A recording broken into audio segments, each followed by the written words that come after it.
안녕하십니까. 경영통계학 이범웅입니다. 오늘은 5주차이고요. 첫 번째 시간입니다. 먼저 지난 시간에 했던 거 간단하게 좀 요약을 하고 넘어가도록 하겠습니다. 4주차에서는 위치 척도 가운데 백분위수, 4분위수 했고요. 그 다음에 변동성의 척도 가운데 범위, 4분위수 범위, 분산, 표준 편차를 했습니다. 그리고 마지막으로 이제 분포의 형태를 다뤘었죠.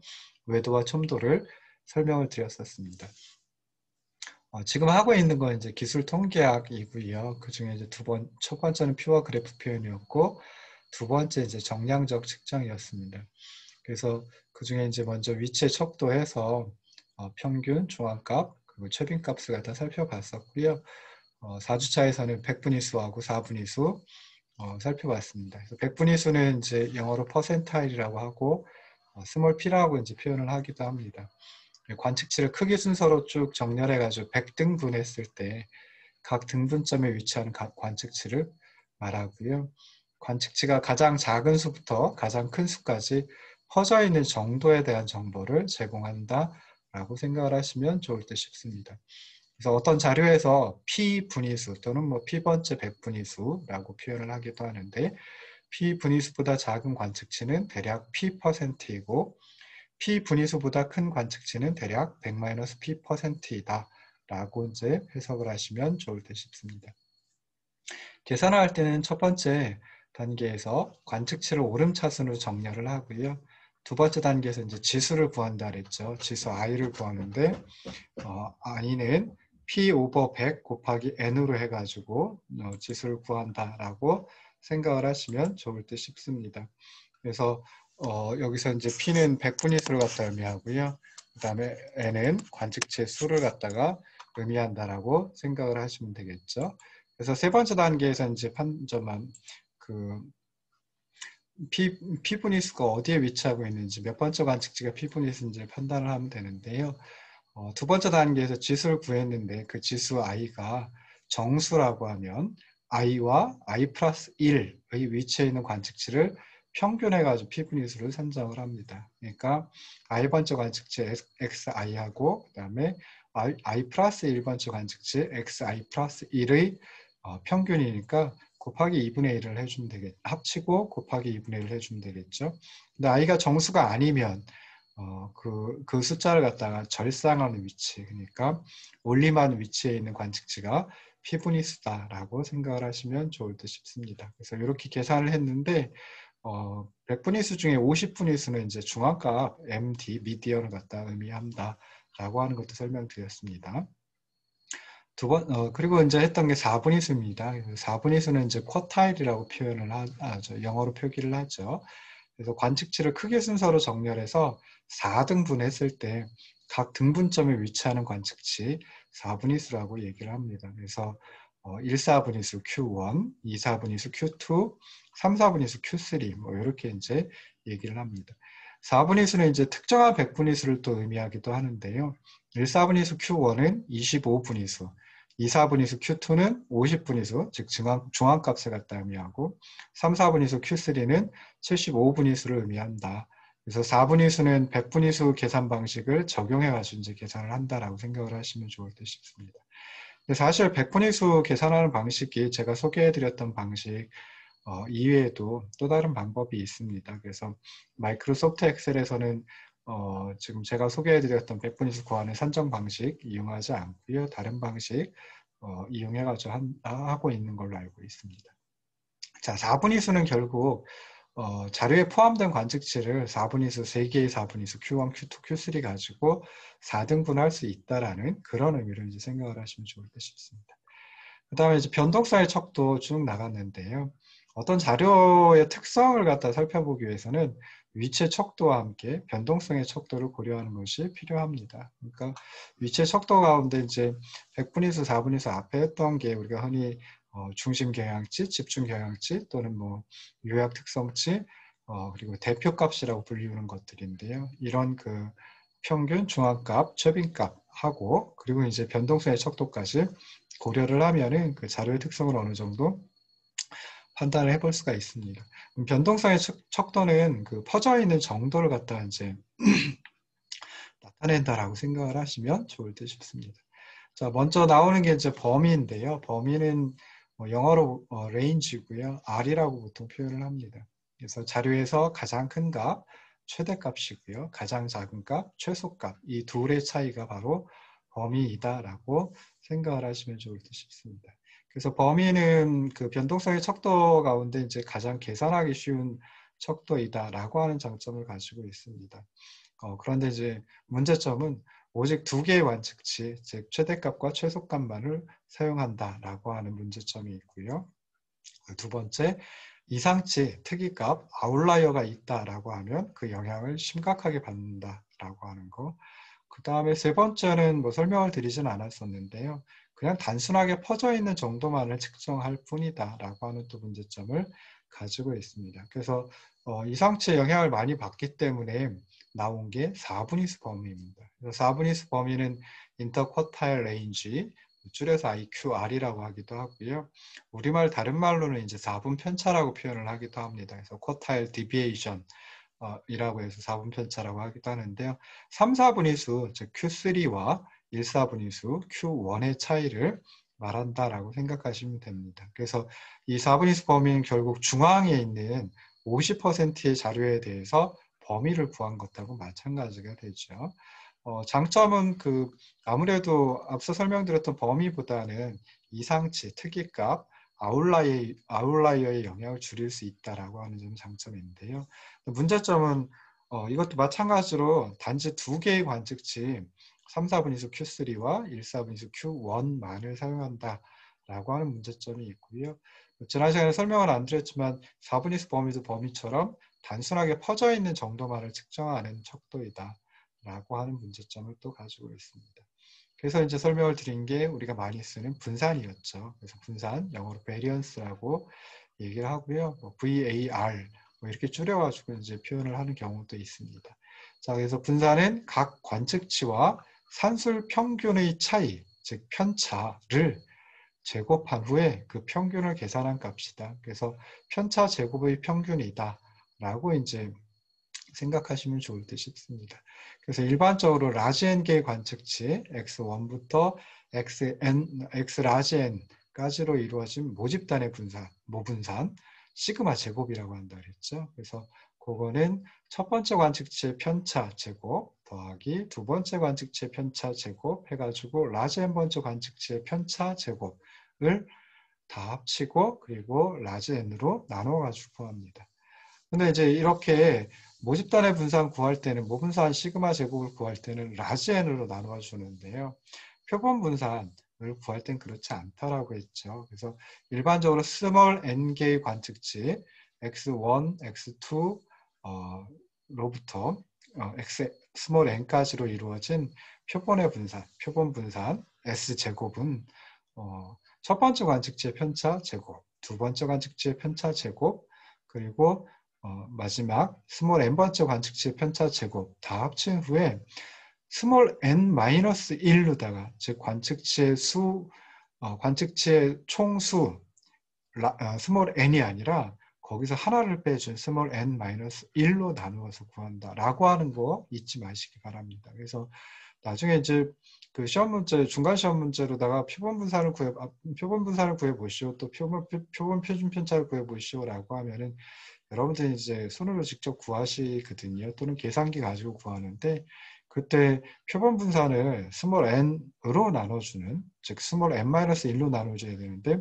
잘못 나눠준 거죠. 그러면 값이 달라지게 됩니다. 그래서 이렇게 그 표본 평균의 편차 제곱 합을 총 관측치 수 스몰 n으로 나눠주지 않고 스몰 n-1로 나누어서 구하는데 이는 모수인 모 평균 뮤 그리고 모 분산 시그마 제곱을 보다 정확하게 추정하기 위해서이다 라고 하는 점 생각해 보시면 좋을 듯 싶습니다. 자, 그 다음에 분산을 구할 때 편차 제곱을 이용하지 않고 죄송합니다. 편차의 합을 이용하지 않고 편차 제곱의 합을 이용을 하거든요. 그래서 그 이유는 편차의 합은 양의 편차와 음의 편차가 서로 상쇄되어 0이 되어버립니다. 그래서 편차 제곱의 합을 사용하여 이런 상세 문제를 해결하기 위해서 편차 제곱의 합을 사용한다 라고 생각하시면 좋을 듯 싶습니다.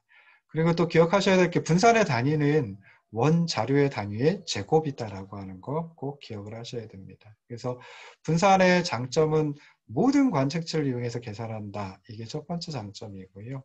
두 번째 장점은 단순하게 얼마나 퍼져 있는가를 나타내기보다는 평균에서 얼마나 떨어져 있는가를 나타낸다라고 하는 장점이 있습니다.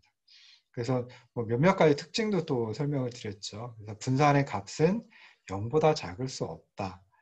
그리고 분산값이 0이다라고 하면 모든 관측치가 동일한 경우이다라고 생각하시면 좋을 듯 싶습니다. 그래서 모든 관측치가 동일하면은 모든 관측치가 평균과 같은 값을 갖죠. 그럼 편차가 전부 다 제로가 돼버립니다. 그리고 편차 제곱도 제로가 되고 편차 제곱 합을 내도 제로가 되고 그걸 갖다가 스몰 n-1로 나눠줘도 여전히 제로가 됩니다. 그래서 이런 경우, 즉 모든 관측치가 동일한 경우에는 분산이 0이다. 그래서 분산은 결국 0보다 작은 값을 가질 수는 없다라고 하는 거 생각하시면 되고요.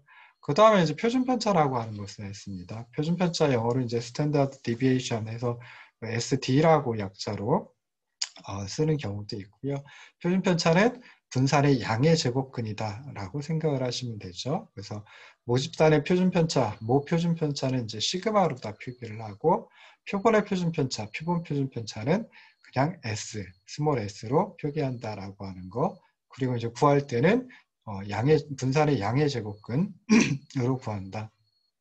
그러면 분산을 구했는데 뭐하러 또 양의 제곱근을 씌워가지고 양의 제곱근을 취해가지고 표준 편차를 또 구하느냐라고 했을 때 표준 편차는 원 자료와 단위가 같기 때문에 그렇다. 그래서 분산은 원 자료의 단위의 제곱인데 분산의 단위는 원 자료의 단위의 제곱인데 표준 편차의 단위는 원 자료의 단위와 같기 때문에 그렇다라고 하는 것도 기억을 하시면 좋을 듯 싶습니다.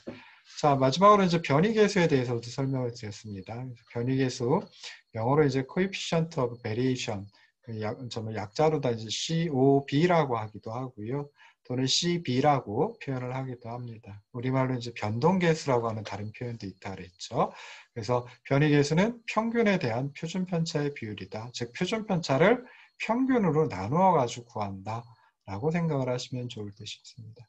그래서, 아니, 이거 그 표본 표준 편차 구했는데 왜 또 거기다가 표본 평균을 나눠 가지고 변이계수를 구하느냐라고 했을 때 평균의 차이가 크거나 측정 단위가 다른 변수들 간의 변동성을 비교할 때는 그럴 때는 이제 좀 제대로 비교할 수가 없습니다. 그래서 상대적인 변동성의 척도로 주로 많이 쓰이는 게 변이계수이다라고 하는 것도 기억을 하시면 좋을 듯 싶습니다. 그래서 뭐 앞 단계에서 표본 평균 구하고 표본 표준 편차 구하면은 그냥 표본 평균에 대한 표본 표준 편차의 비율, 표본 표준 편차를 표본 평균으로 나누어 준 비율, 그게 변이계수고 변이계수는 상대적인 변동성의 척도이구나 라고 이제 생각을 하시면 좋을 듯 싶습니다. 자, 마지막으로 이제 분포의 형태, 상대적 위치, 뭐 이상치 측정하는 방법 중에서 이제 분포의 형태에 대해서 살펴봤었죠. 그래서 분포의 형태는 외도라고 하는 것, 비대칭도라고도 하죠. 그래서 외도와 첨도 두 가지가 있습니다. 그래서 외도는 뭐 영어로 스큐니스라고 하고요. 우리말로 또 다른 표현은 이제 비대칭도라고 하는 표현을 쓰기도 합니다. 뭐 스큐니스 앞자 두 개 따가지고 그냥 SK라고 이제 표현을 하기도 하고요. 그래서 분포가 기울어진 방향과 척도를 나타내주는 척도가 외도 또는 비대칭도이다 라고 생각을 하시면 좋을 듯 싶습니다. 외도할 때 외자는 뭐 찌그러질 외자 또는 뭐 적을 외자 뭐 이렇게 해가지고요. 좀 약간 우리가 다른 나라 사람을 비하할 때 표현을 많이 쓰죠. 그래서 보통은 일반적으로 비대칭도라고 하는 표현을 많이 쓰고 있습니다. 그래서 비대칭도 또는 외도를 구하는 거는 이제 3차 정률 가지고 구한다. 그러니까 세제곱 가지고 구한다라고 말씀을 드렸었는데요. 구하는 방식, 뭐 외도는 뭐 기억할 필요는 없을 듯 싶습니다. 단지 이제 소개를 해드리자면 스몰 n을 스몰 n-1 곱하기 스몰 n-2로 나눠주고요. 거기다가 편차를 표준 편차로 나눠준 각 관측치의 편차를 표준 편차로 나눠준 놈의 세제곱 해서 전부 다 합친 걸 곱해주면 된다. 뭐 이렇게 이제 생각을 하시면 되는데 그냥 마이크로소프트 엑셀에서는 자기가 알아가지고 그냥 구해줍니다. 그래서 그냥 스큐니스 SK라고 하는 외도 가지고 비대칭도 가지고 분포의 모양이 어떤지 살펴볼 수 있는데요. 비대칭도가 0이다라고 하면 분포가 좌우대칭이다라고 판단하시면 되고요. 그 다음에 비대칭도가 0보다 크다라고 하면 꼬리가 오른쪽으로 드리워진 오른쪽 꼬리 분포를 하는구나. 그리고 비대칭도가 0보다 적다라고 하면 그때는 꼬리가 왼쪽으로 드리워진 왼쪽 꼬리 분포를 하는구나 라고 생각을 하시면 좋을 듯 싶습니다. 그래서 일반적으로 이제 좌우대칭인 분포에서는 평균과 중앙값이 일치합니다. 그리고 좌우대칭이면서 봉우리가 하나인 그런 종 모양의 그 분포이다라고 하면은 그때는 이제 평균하고 중앙값뿐만이 아니라 최빈값도 일치를 합니다. 그래서 여기서 이제 평균과 중앙값이 좌우대칭인 분포에서는 일치하고요.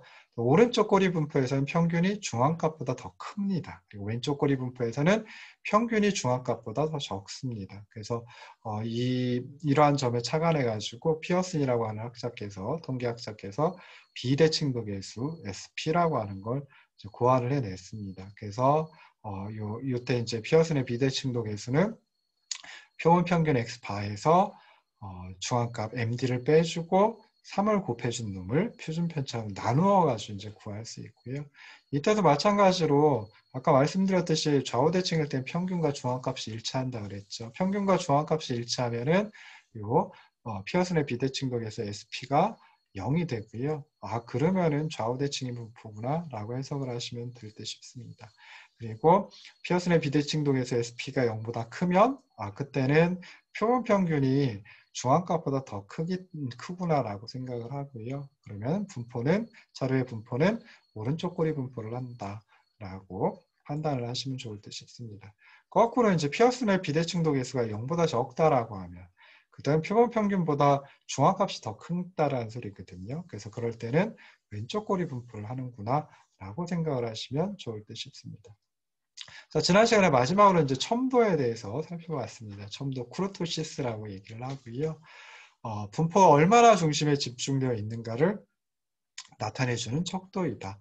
즉 자료 분포의 뾰족함의 정도를 측정하는 척도이다라고 생각을 하시면 좋을 듯 싶습니다. 그래서 첨도가 큰 값이다. 큰 값을 크다라고 하면 그때는 분포가 뾰족한 봉우리를 가지고 있고요. 첨도가 작다라고 하면 평평한 봉우리를 가지고 있다라고 생각을 하시면 좋을 듯 싶습니다. 근데 일반적으로 정규 분포의 첨도가 3이기 때문에 어떤 자료의 첨도 또는 첨도 개수는 그 첨도에서 정규 분포의 첨도인 3을 뺀 값으로다가 주로 표현을 하고 있습니다. 그래서 마이크로소프트 엑셀에서도 이렇게 정규 분포의 첨도인 3을 뺀 값을 가지고 하거든요. 그래서 그냥 첨도가 0보다 크다라고 하면 정규 분포보다 조금 더 뾰족하구나 라고 생각하시면 되고요. 첨도가 0보다 적으면 그때는 정규 분포보다 덜 뾰족하구나, 평평하구나, 뭐 이렇게 이제 생각을 하시면 좋을 듯 싶습니다. 그래서 이렇게 해가지고 뭐 지난 시간에 했던 거 짤막하게 소개를 해드렸고요. 이번 시간에 할 거 상대적 위치 나타내주는 G값부터 하도록 하겠습니다. 자, 그래서 보시면은 강의안을 띄워놓고 볼 텐데요. 상대적 위치를 나타내주는 게 이제 G값, 그리고 이제 우리가 뭐 T값이라고 하는 것도 이제 하죠. 뭐 거의 비슷한 의미니까요.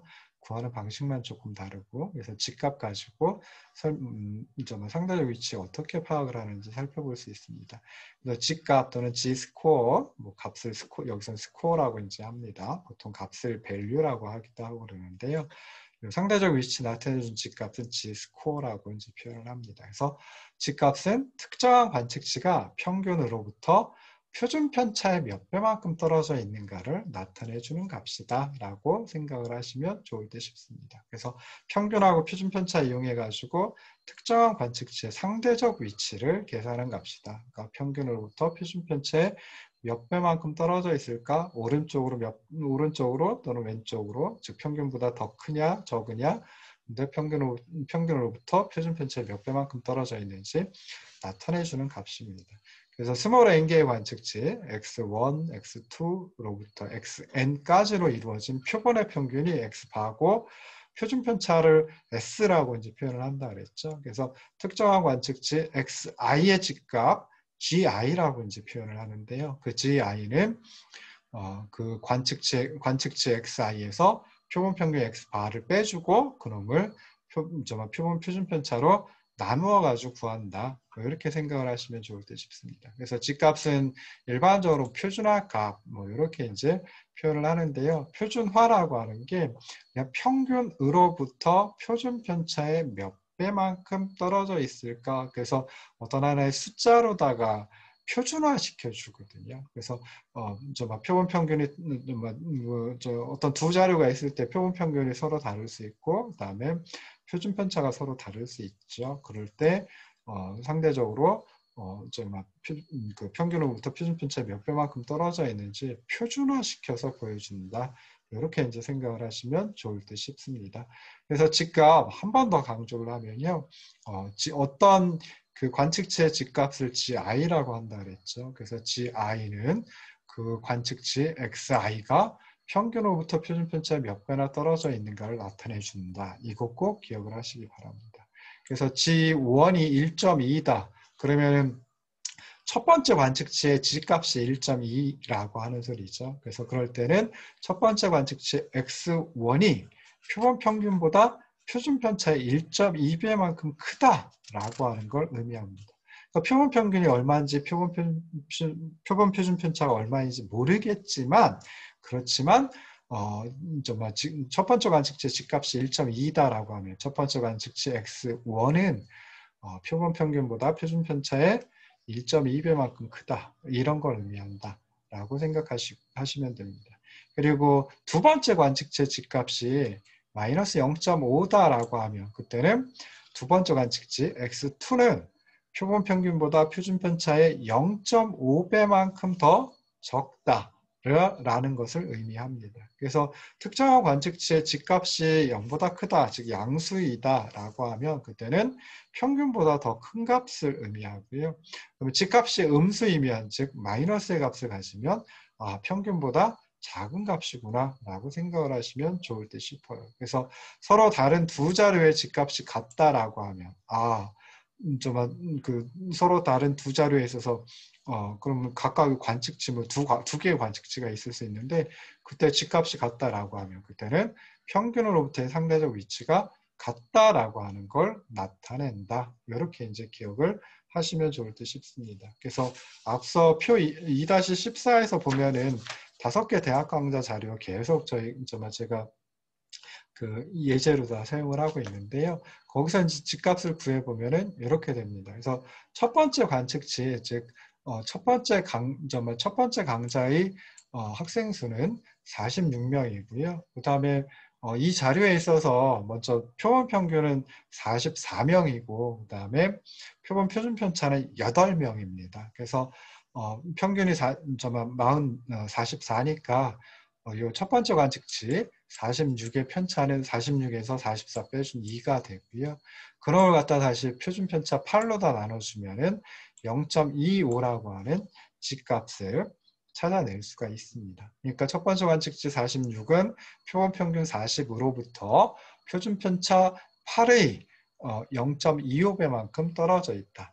라고 이제 생각을 하시면 되죠. 8의 0.25배면은 2가 되고요.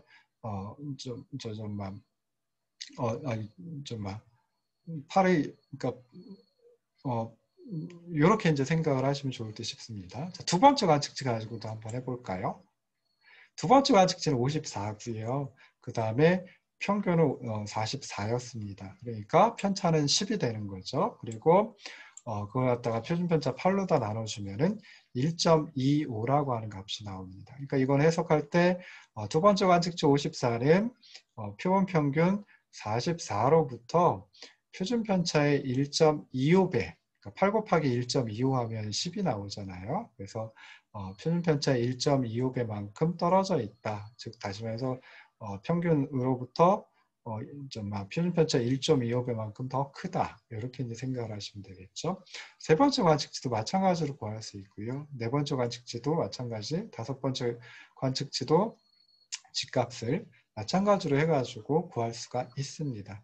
근데 여기서 뭐 제가 설명은 여기 이제 기록은 안 해놨지만은 그냥 한번 생각해 보시면은 이 집값들을 다 합치면 어떻게 될까요? 여기 있는 첫 번째 관측체 집값, 첫 번째 관측체 집값 0.25, 그다음 두 번째 관측체 집값 1.25, 세 번째 관측체 집값 마이너스 0.25, 네 번째 관측체 집값 0.25, 다섯 번째 관측체 집값은 마이너스 1.5입니다. 그래서 이것들을 다 더하면은 0이 돼버려요. 그래서 왜 그럴까요? 이것들 다 더한다는 소리는 여기 있는 요 식을 식을 갖다가 다 더한다라는 소리가 되죠. 그러면은 다 더해버리면은 어떻게 될까요? 요거 다 더하면 분모는 그냥 그대로 있죠.